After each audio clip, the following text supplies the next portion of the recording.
Hi, Sandy. Thanks for joining me on Behind the Build. I'm Paul Drake, and this podcast is all about getting real insights from leaders in housing, manufacturing, and construction. There's no scripts, there's no sugarcoating, and it's great exposure for you and your organisation. Here's how I'd like to structure our conversation today. I want to understand your background, the trends you're seeing in industry, whether that's from a technology point of view, market shifts, operational changes, and the challenges you're facing right now, and where you'd like to take the business over the next 6 to 12 months. We'll wrap up at the end with insights that we might find valuable. Does that sound good? Yeah, absolutely fine by me.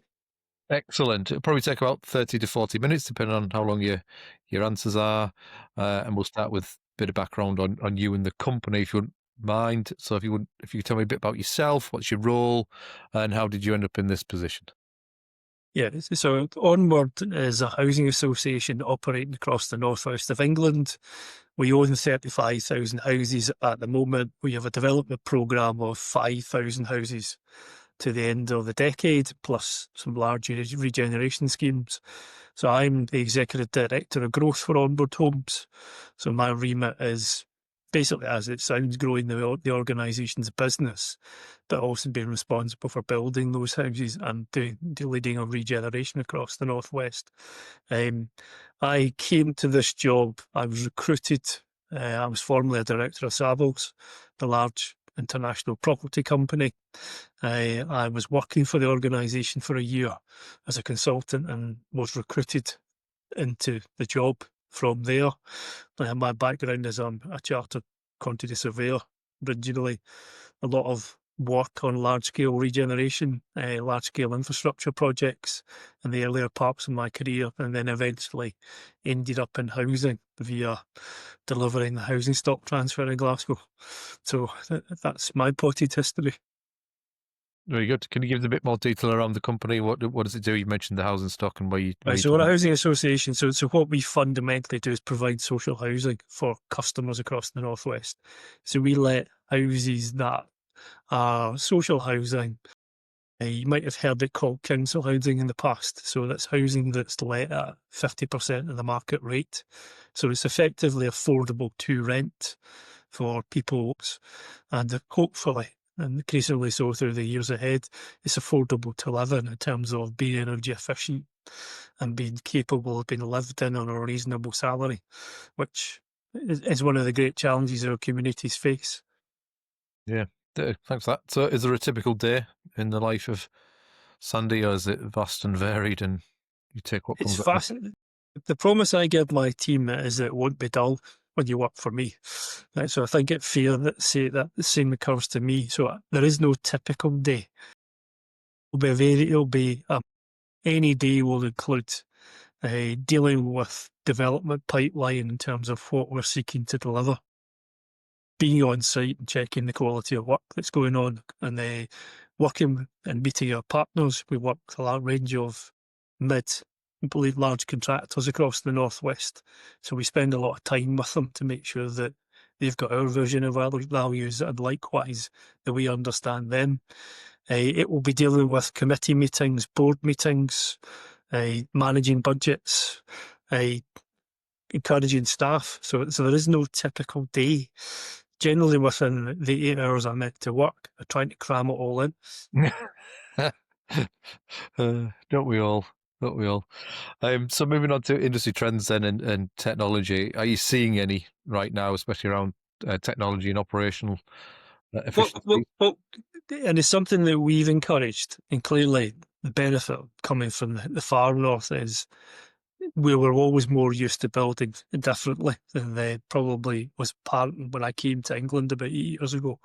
So one of the big shifts for us in terms of house building is 80% of what we build is now built timber frame. Because there's a number of reasons for doing it. It's much more easier to build energy efficient housing that way because of the depth of the wall you need. It's quicker, so we can be watertight within about 6 weeks, which, given the weather conditions that are increasingly getting wet in the winter and wet in the spring, we lose a lot of time on site if we were trying to build masonry, traditional masonry. So we've shifted quite a lot of that.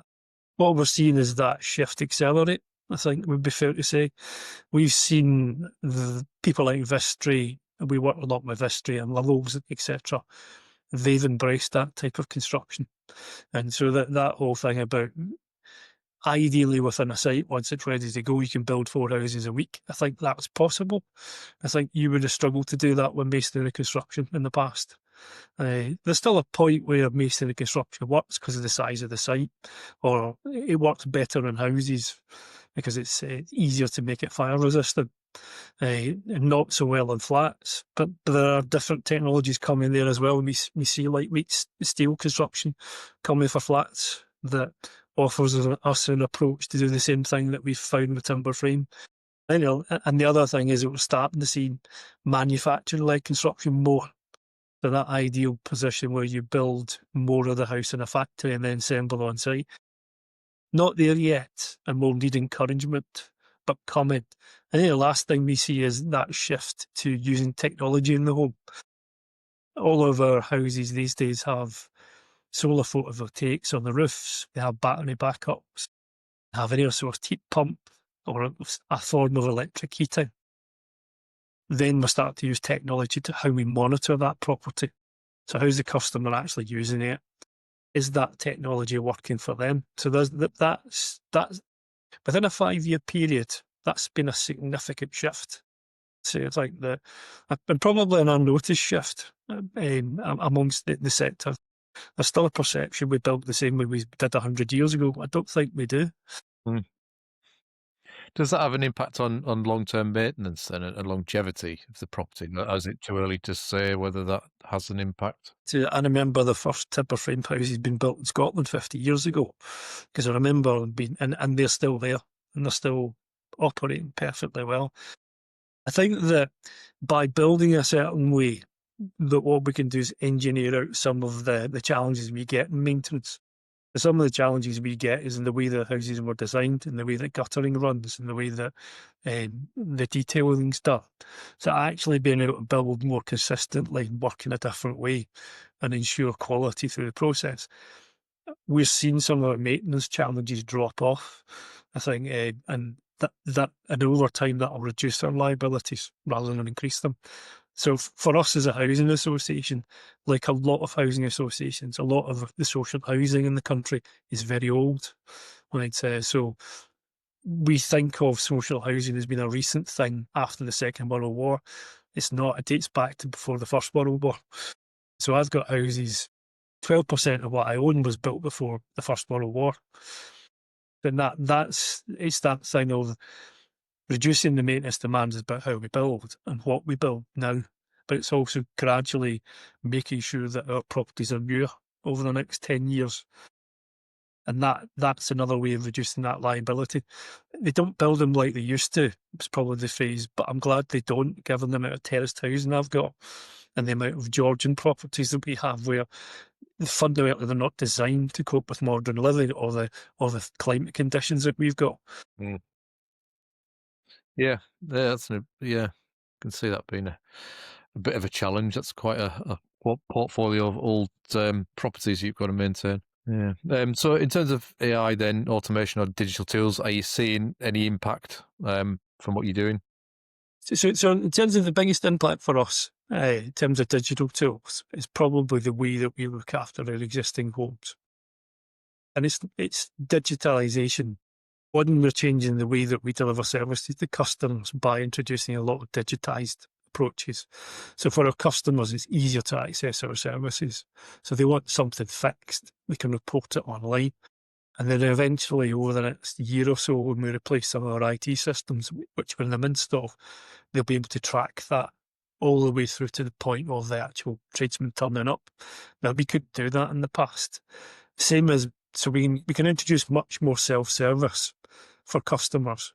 We can also introduce better communication by informing them of what's going on much more easily than we would have done if I look back 5 years ago.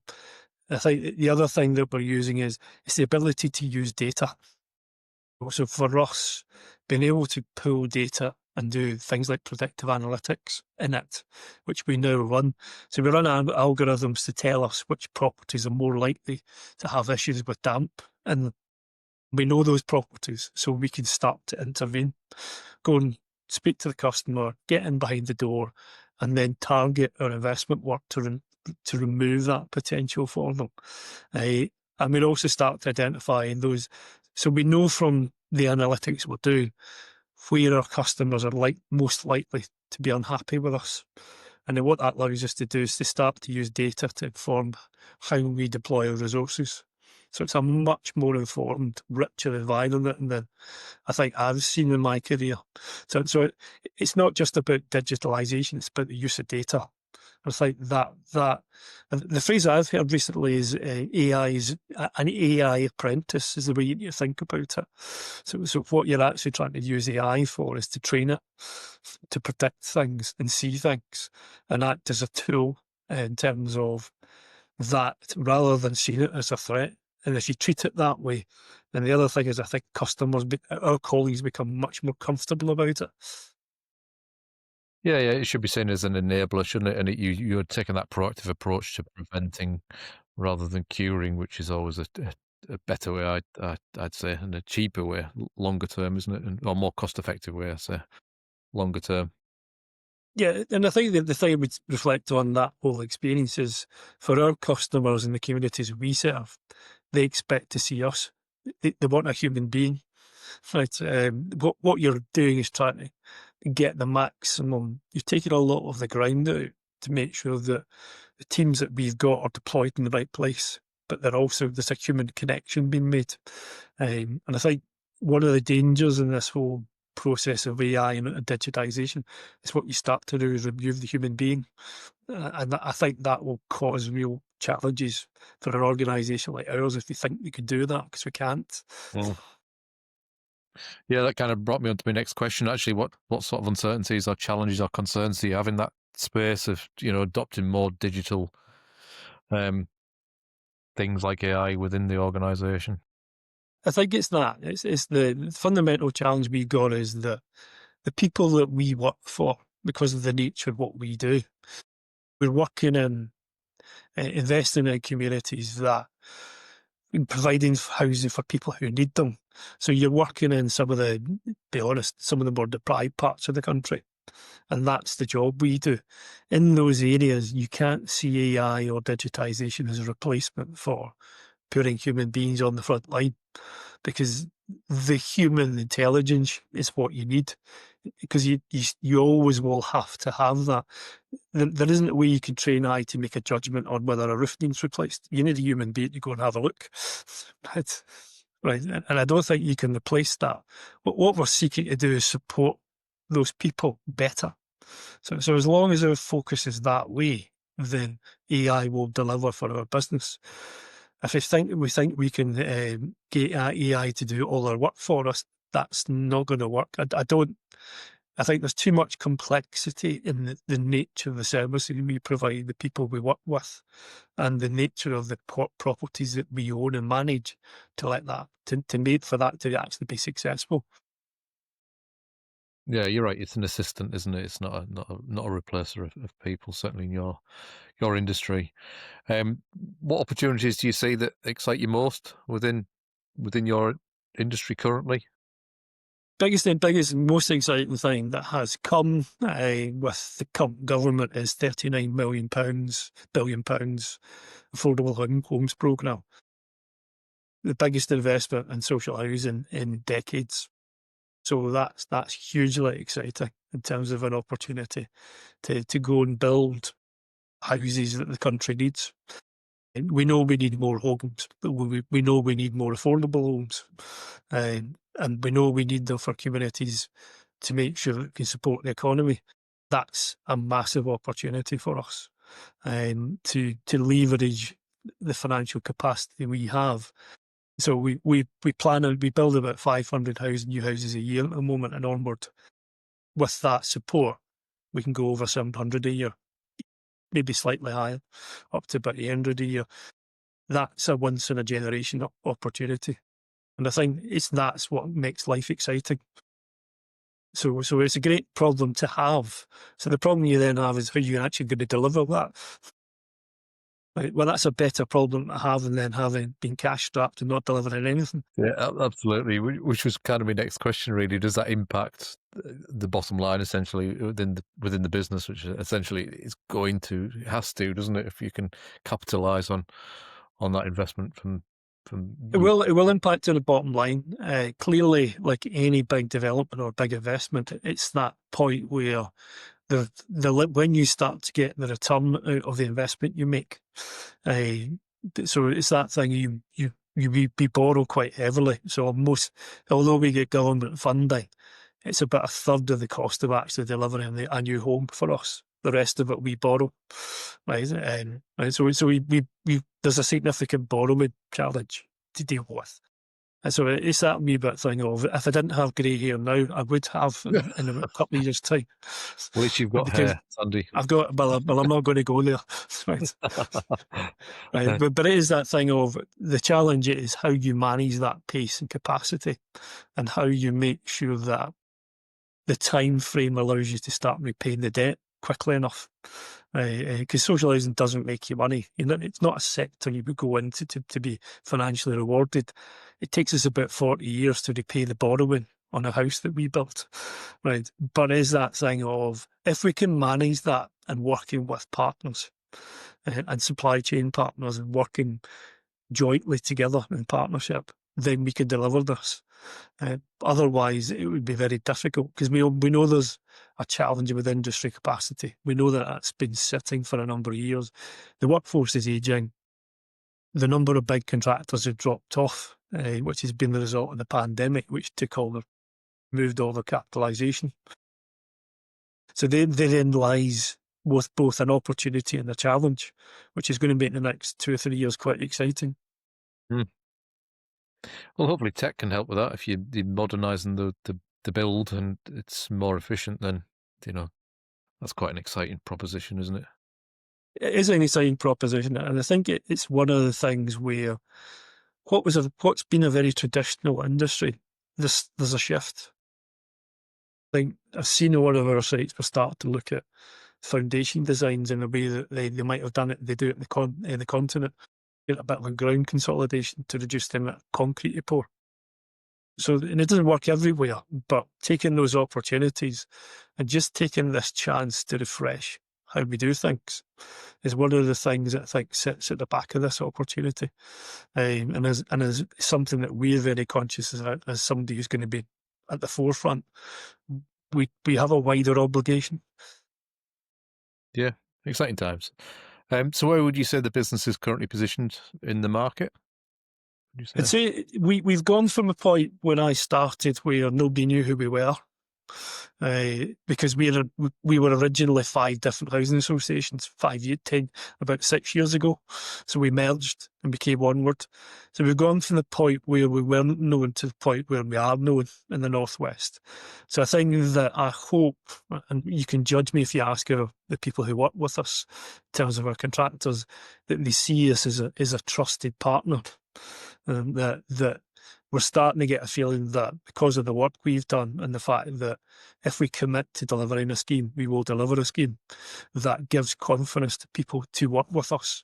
So what I think we're seeing is the quality of opportunities coming to us, and the reputation that we've built is starting to cut through. We've done a lot. Clearly, we've also done a lot of work in terms of industry promotion, as you would expect us to do, to get the name known and get us established.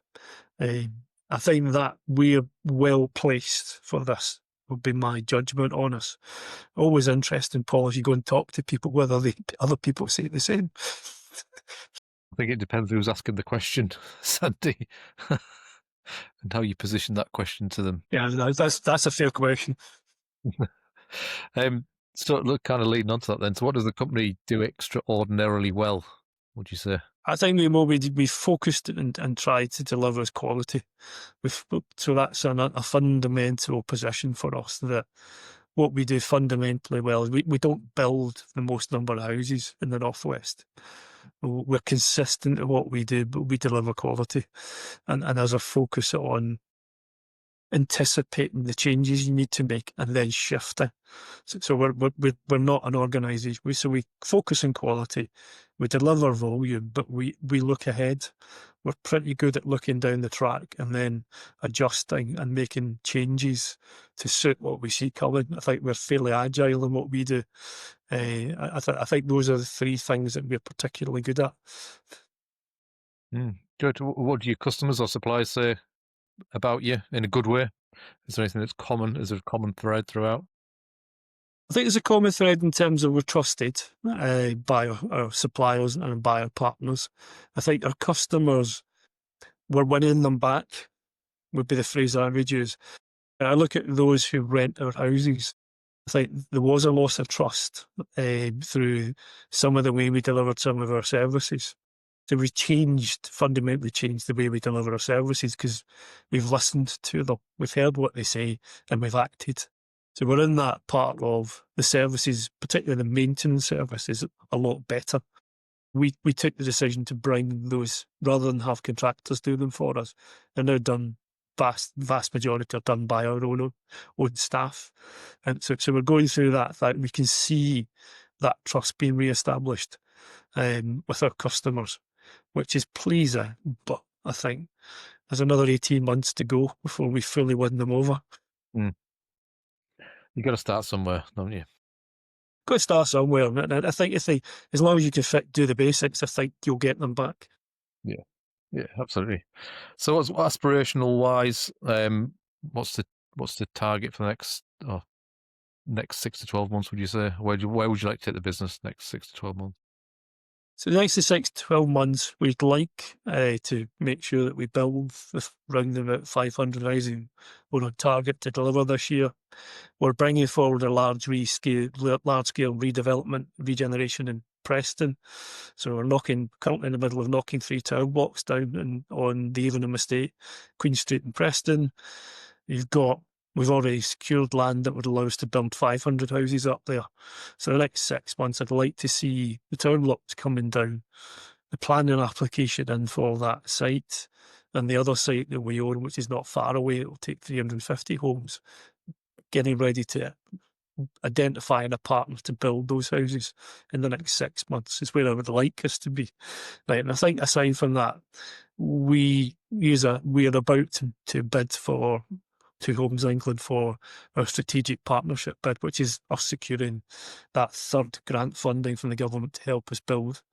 Right, that over the next being successful in that and having a bid of about 5,000 homes, Two Homes England accepted, which is more than our last bid was about 2,500, so it's double what we did the last time.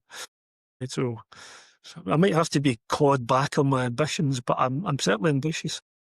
Why not? I think there's a saying: if you aim for Mars, you'll hit the moon, but if you aim for the moon, you'll miss. Yeah, That might so be I don't know, but I'm sure I've heard it somewhere. well, I think let's aim for the moon and hit it. Okay, fair enough. You've mentioned some of the challenges here. What's the biggest operational challenge to achieving? Oh, sorry, you've mentioned your goals. What's the biggest operational challenge to achieving those objectives? I think well, there's probably three main ones. So getting planning through is clearly a challenge. We know it's difficult. I think that continually pushing. I think there'll be changes in the planning bill that will come. Targets have been set for local authorities. We'll put pressure on, and hopefully that'll remove some of the blockages that we've got. It's never going to be easy, and we already we know how it will take us longer than it would have done in the past. But seeing some return from that changes would be helpful for us, I think. I think the second one is capacity. We need to be conscious there is a limitation in capacity within the construction sector, and we need to be mindful of that. So for us, it's about securing the right partnerships, the right supply chain sitting behind them to make sure that we can deliver what we want. And I think it's that thing beyond it, the wider part and obligation for us is to make sure that we're training people. Right? That we train a lot of our own staff. There's a lot of the project management staff or the building surveying staff that work for us, we've trained. They've come up through the ranks, and that we've deliberately done that. I think it would be great to see more people do that, because that's how we're going to make sure the construction sector is still viable in the longer term, as people who are my age start to drop off in 10 years' time. Right. I think that part, the other challenge we have at the moment is utilities connections, which getting supplies, particularly now that we're more focused on electric heating and electric, and that can be a challenge. And it's, to be fair, it's not consistent. Some areas it's fine, and some it's holding us up at the back end when we're trying to get houses handed over. So if anybody can wave a magic wand and sort my utilities connections out, that would be really appreciated. Yeah, we're hearing a few people with the same challenge on that front. What's been your biggest struggle? You mentioned a few challenges in there, but from where you are, well, where you've been to where you are now and where you're trying to get to, what's the biggest struggle within there, would you say? Are they all equal? Biggest challenge for us is when we went through that period of COVID and came out the other side, and then we had war in Europe starting, where construction prices went through the roof, and it's happened at a rate I don't think any of us have seen before. Now, that was a particularly challenging period because we had a number of contractors who were committed on prices that were historic. So like many people, it was a challenging period to try and support the contractors we worked with, or where they couldn't survive, to deal with those situations. So that's been the biggest challenge in my time in Onward. I think the other biggest challenge has been a lack of certainty. We've never quite known, if I take the previous government, where they were going. Right, that creates uncertainty. It's difficult for any business to invest where there isn't certainty. What we're seeing, whether you agree with it or not, I think there's much more of a certain environment for us. So we know what the planning regulations changes will be. We know what the £35 billion is from the government, and we know some of the things that are coming. I think we can see the Future Homes Standard a bit more clearly than we would have done a couple of years ago. I think some of those conditions in terms of certainty are there, but let's be honest, it's going to be a challenge. Yeah. Yeah, I think that's across the board, isn't it? I think everyone would like that certainty, so we can just crack on and understand what the future may hold to a certain degree. But yeah, uncertainty is a big risk factor, isn't it? So from a personal perspective, then you mentioned your goals, objectives. What does it mean to you to achieve those objectives, or what would it mean to you? I think it's a fundamental. What I will have done is had the opportunity, which I'm given by doing this job, to change somebody's life. So if you give them a home that's capable of being affordable to live in, to rent, and to live within, you've got the ability to set their lives up. And I think, and doing that, and I'm able to do that, and then invest in long-term communities that we work with. So there's that thing of, I get the gift of having a job that's more than a job. It has a value through doing that. So that's what it means for me. Building quality houses for those people isn't half satisfying when you do it. Right, and so it's ambition set with that. It suits me. I come from that sort of community I grew up in, though. I come from that sort of family. So there's a wee bit of, that's where the joy comes from me in terms of what I do. Yeah. You've lived it. I suppose you've got a common interest in that, which is honourable to do something rewarding for somebody else, I'd say. Yeah, it's exciting plus being rewarding. So and probably undermining my own chance of negotiating a pay rise, but never mind. More to life than a pay rise, anyway. More to life than a pay rise is probably what they tell me every year. Yeah, that's the bottom line. Sorry, we can't honour you this year. We're coining your own phrase. Anyway, Sandy, it's been fantastic talking to you. We've come to the end of our podcast now, and thanks for speaking so candidly and openly on your challenges and the opportunities that you're seeing.